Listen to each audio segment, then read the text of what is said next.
কোন গুনাহে আল্লাহ বান্দার দিক থেকে মুখ ফিরিয়ে নেন।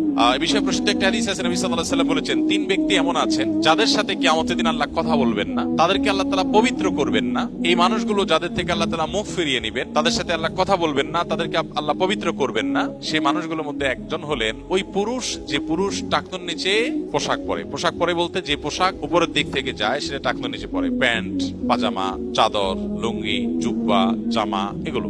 মোজা যেটা থাকেই নিচে, নিচ দিক থেকে পরা হয়, ওইটার কথা ভিন্ন। তো এই যে মুসবিল যে ব্যক্তি টাকনুর নিচে প্যান্ট, পাজামা, লুঙ্গি ইত্যাদি পরে, এই ব্যক্তি তার সাথে আল্লাহ কিয়ামতের দিন কথাও বলবেন না এবং তার দিকে আল্লাহ তাকাবেনও না, তাকে আল্লাহ পবিত্রও করবেন না।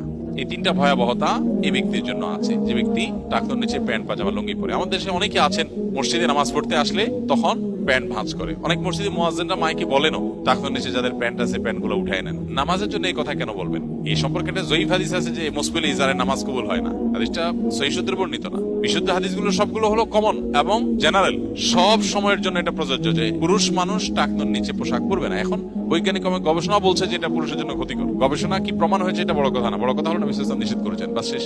অতএব এই ব্যক্তি, যে ব্যক্তি টাকনুর নিচে প্যান্ট, পাজামা, লুঙ্গি, জুব্বা ইত্যাদি পরে, এই ব্যক্তি থেকে আল্লাহ কিয়ামতের মুখ ফিরিয়ে নেবেন। খুব ভয়াবহ কথা। দুই নম্বর হলেন ওই ব্যক্তি, যে ব্যক্তি কাউকে দান করে খোঁটা দেয় অথবা যাকে দান করেছেন তাকে নানার কথা দিয়ে কষ্ট দেয়। দান করেছেন আল্লাহর কাছে আশা করবেন এর বিনিময়, যাকে দান করেছেন তার সাথে আপনার কোনো আলাপ থাকবে না। দান করে খোঁটা দিলেন, কষ্ট দিলেন, খোঁচা মেরে কথা বললেন, এগুলো বললে আপনি আল্লাহ তাআলার দৃষ্টি থেকে সরে যাবেন কিয়ামতের ময়দানে। নাম্বার 3, ওই ব্যবসায়ী, যেই ব্যবসায়ী তার পণ্য বিক্রি করতে গিয়ে মিথ্যা শপথ করে। এখন তো ঘরে ঘরে ভাই আল্লাহর কিরা, এটা কিনা পড়ছে এত, ভাই কিনতেও পারে না এত টাকা দিয়া, মিথ্যা কথা। তো এই ব্যবসায়ী যে তার পণ্য বিক্রি করার